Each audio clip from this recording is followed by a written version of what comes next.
Let's talk about what Ken Rosenthal said that, and I believe him because he's a hell of a reporter. He said that there have at least been some discussions between the Cardinals and the Marlins for right-handed starting pitcher Pablo Lopez. Ken believes the Miami would be interested in one of the Cardinals outfielders, and he adds that, hey, Jordan Walker will be there soon, and at that point there's a surplus. So what do you make of it? Well, first of all, I've never done a deep dive, and this is a medium dive actually, so I'm not going to bore you, but there's a few interesting things about Lopez that you should know about when we try to evaluate, well, just how good is he?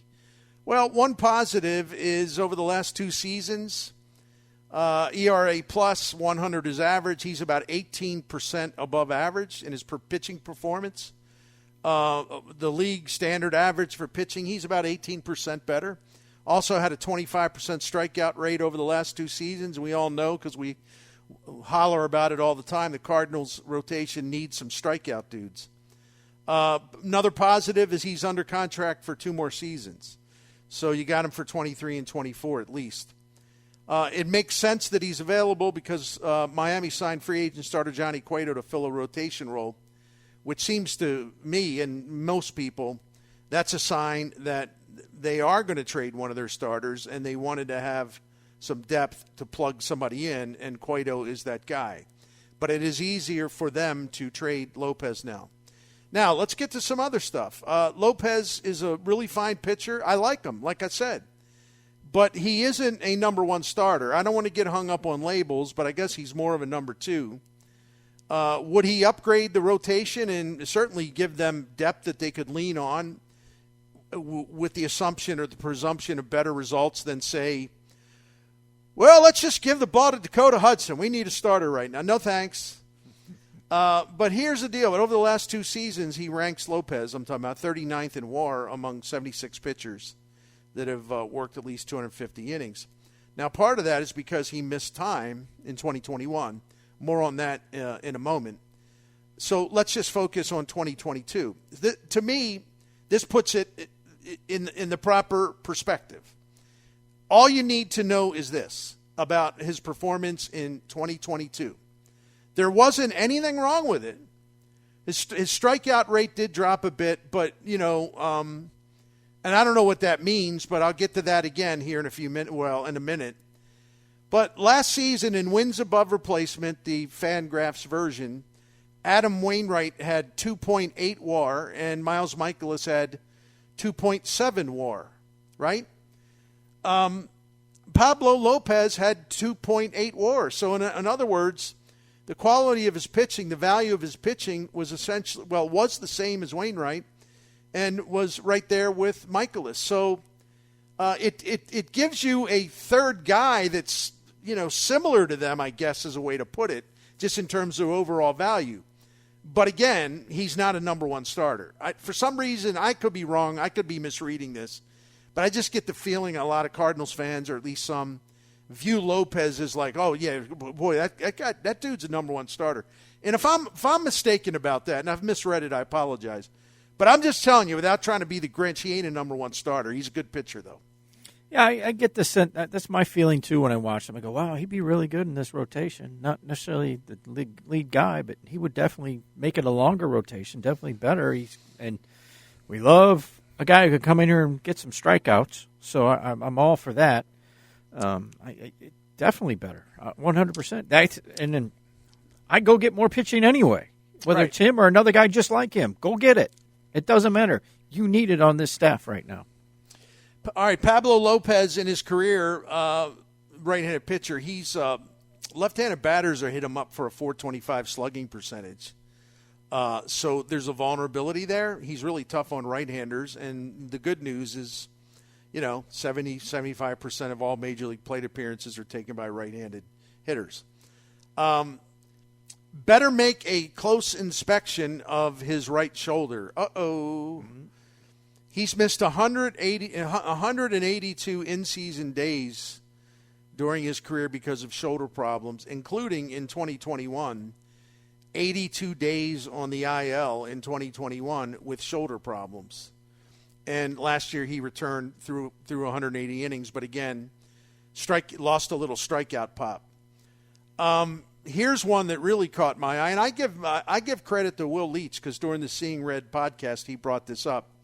He didn't have the numbers, but he noted the trend, and so I'm going to go look up the numbers after that. Lopez has a history of fading after the All-Star break. So let me give you a couple of numbers, and I'll go slow, only because I know it's hard, like on the fly, to process numbers. So when you read them, it's easier. When you're listening to them, it's easy to get distracted and all that. All right, for his career, before the All-Star break, 3.49 ERA. Before the All-Star break, 3.49 ERA. After the All-Star break, 4.60 ERA. 4.60. All right, the last two seasons. I wanted to go into more recent times. 2.94 ERA before the break. That's 2.94 ERA before the break. And 4.98 ERA after the break. Wow. Ouch. Ooh. Not so good. Listen, again, I'm just trying to tell you the positives, but also point out a couple things that at least raise some concern when we talk about Pablo Lopez. And the reason I did that, the main reason is like, well, how much should the Cardinals give up for him anyway? I guess the answer is how bad they want him, how much they want him, and how demanding the Marlins are. But given the disastrous Ozuna trade, pre-2018, I think John Mozeliak loves to win trades. I would imagine he would not kind of roll over for the Marlins.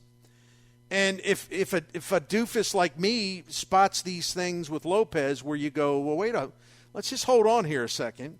I'm pretty sure the Cardinals are all over that themselves. But this is for the sake of discussion. All right, which outfielder, if you're the Cardinals, which outfielder should you be willing to give up? In order, Alec Burleson first. Really terrific plate discipline, high contact rates. I don't care about 48 at-bats last year when he made his debut. Doesn't mean anything.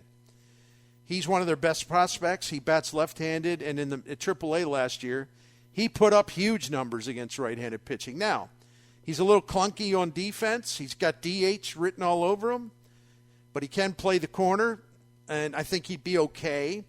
But the question is, do the Marlins want him? I'm sure that they're, shooting for somewhere higher on the list of Cardinals outfielders.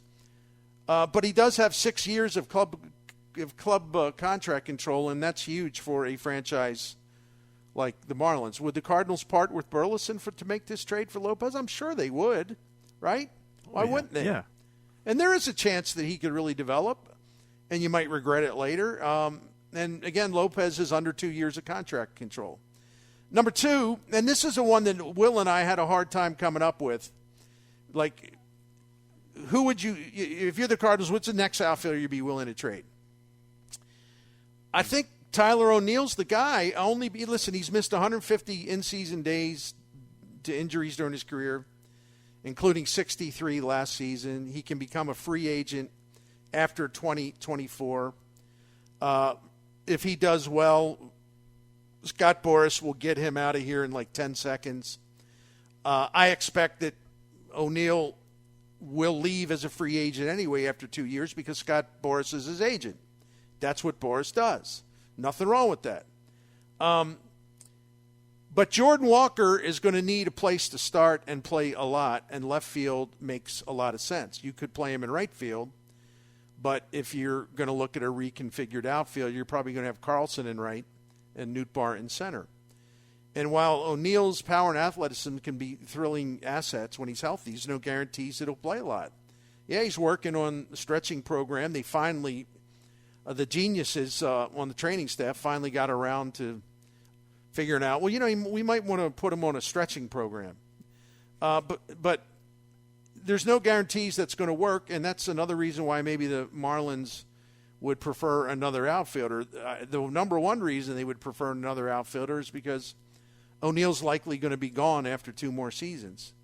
And would the low-budget Marlins really want to part with Lopez for an injury-prone outfielder who has Scott Boras as an agent and who can walk to free agency in 2 years. You see what I'm saying, Jim? Oh, yeah, yeah. You got to look at it from the Marlins' perspective. Yep, I do.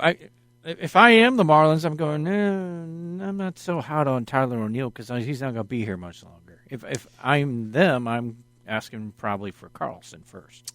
There's a risk for the Cardinals, obviously, and this is what we talked about with Will Leitch on Seeing Red. You can listen to that at 590thefan.com or on the 590 The Fan app. It's available to you. Listen, despite all his many stays on the injured list, O'Neill's won 2 Gold Gloves. This surprised me. Among Major League outfielders, all outfielders have had 1,300 plate appearances since 2018. That's the year I picked because that's when O'Neill came to the majors the first time. So among Major League outfielders that have had at least 1,300 plate appearances since 2018, he ranks 9th in slugging and 10th in OPS plus.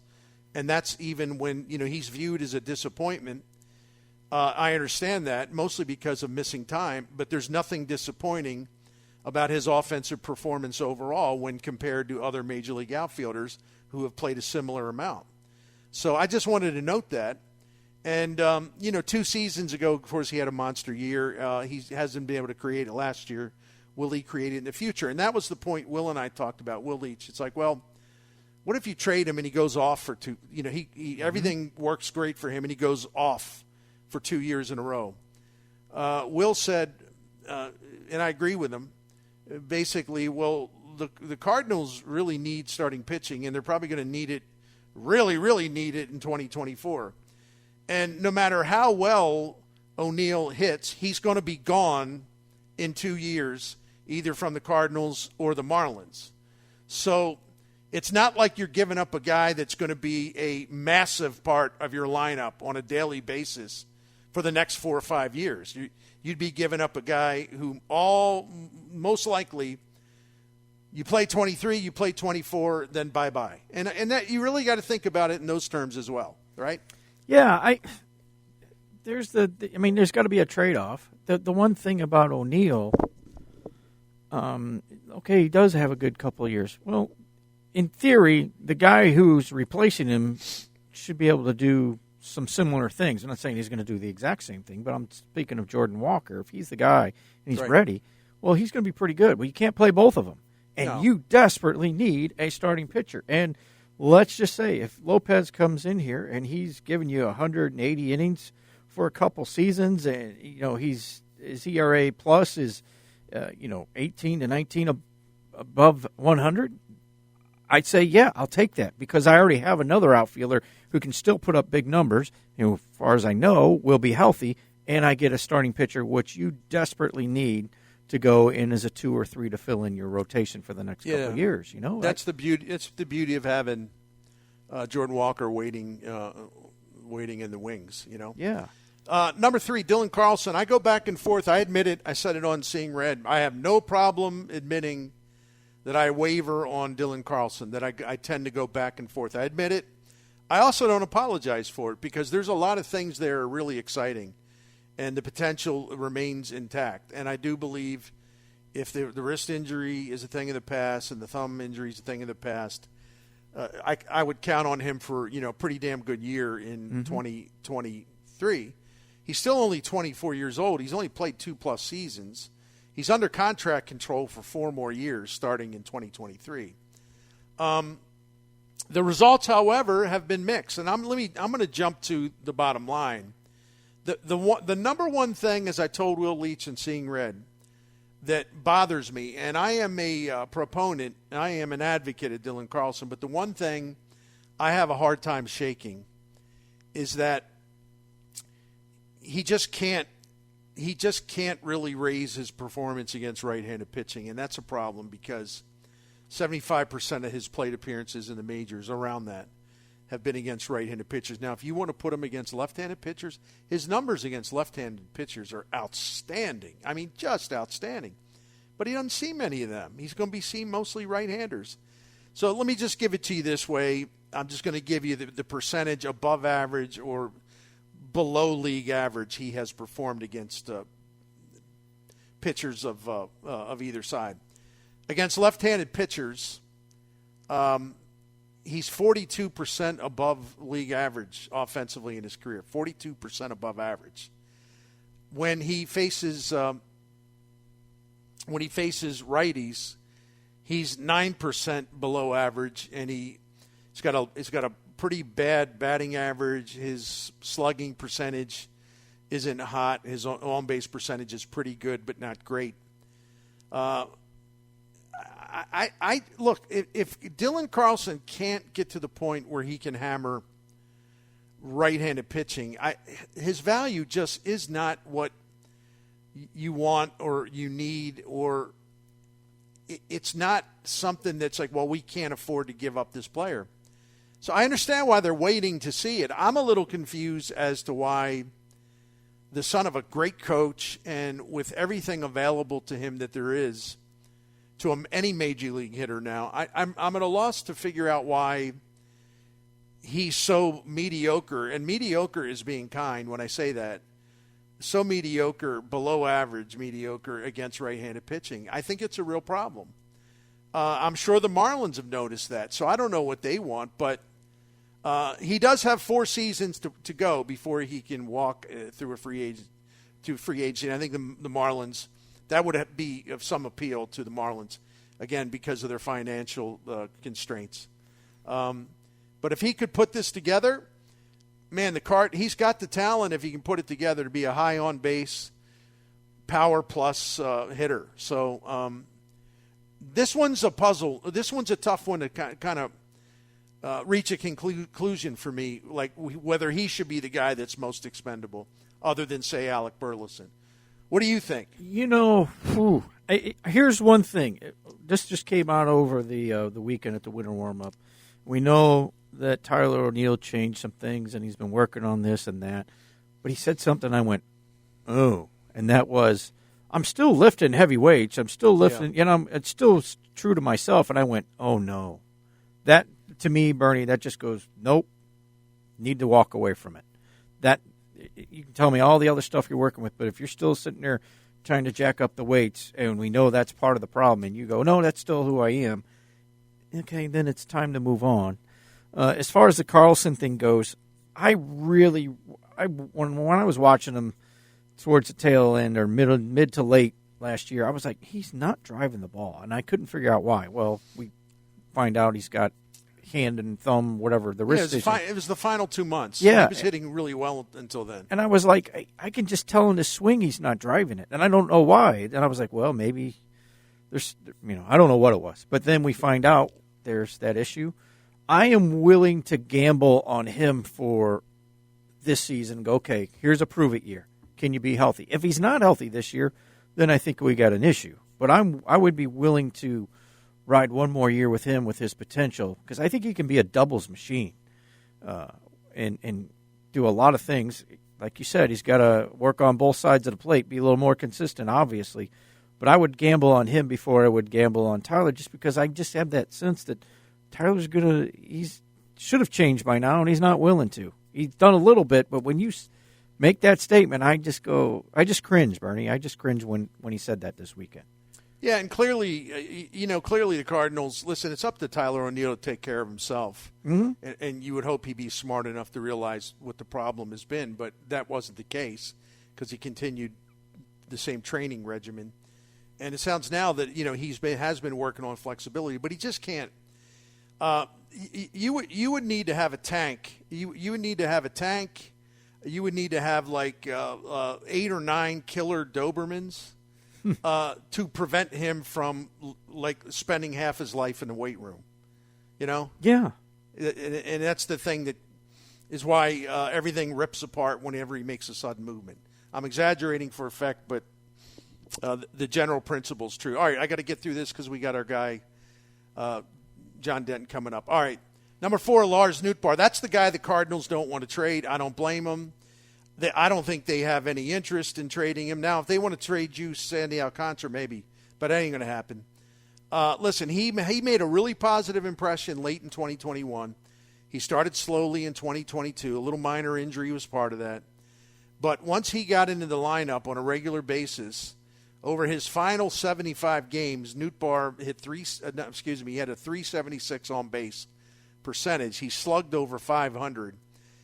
52% of his base hits over the final 75 games, 52% of his hits went for extra bases.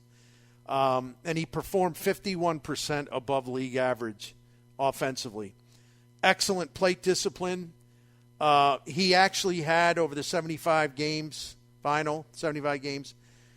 his walk total was only 2 less than his strikeout total. I mean, he basically he strikes out at a really low rate and he walks at a really terrific rate. He's got a rocket arm in the outfield. He can play center, on base, slugging, tremendous athlete, tremendous energy source. Hits the ball incredibly hard and even harder than last year. At least that's what Nolan Arenado is saying, and I believe him. The Marlins are said to be enamored of Nootbaar, and sure, the glowing reviews of Skip Schumacher certainly are part of the reason, and he knows for obvious reasons. So they're not going to trade Nootbaar, but we wanted to look at all the candidates. The final candidate, Jordan Walker. Nah, forget about it. Ain't going to happen. So those are the look at the 5 guys. And I don't want to hear like, well, what about Moises Gomez? Well, listen, Marlins could have claimed him from the Rays a few years ago, and they didn't, or 2 years ago. And I'm not even sure how the Cardinals feel about Moises Gomez. So if the Marlins want him, maybe they can work something out. And by the way, the Cardinals don't necessarily have to give up an outfielder for Lopez. I'm sure there's other ways to work it out, and there could be another way to work it out later in the season before the trade deadline. So when the Cardinals will have a better read on their outfielders, that's one way to look at it as well. So let me shut up. It's just about 4:30, and on the other side, we will talk to John Denton from MLB.com, who covers the Cardinals. I thought the winter warm-up was really interesting. And one of the reasons is that, Bill DeWitt kind of threw down. Bill DeWitt ain't changing his model. He's not participating in a spending frenzy. And fans need to realize that, and they don't have to like it, but they need to realize that. And the other thing is one thing everybody needs to understand is Bill DeWitt calls the shots. John Mozeliak takes the beating from the public, but Bill DeWitt calls the shots. I mean, there's no ifs, ands, and buts about that. So think about that the next time you want to criticize Mo for every single thing. Bill DeWitt makes the call on everything, okay? So you can use Mo as a punching bag, and I'm sure that's why Bill DeWitt pays him well. I mean, it's good to have a guy that'll take all the hits for you. But I think it's important to understand that.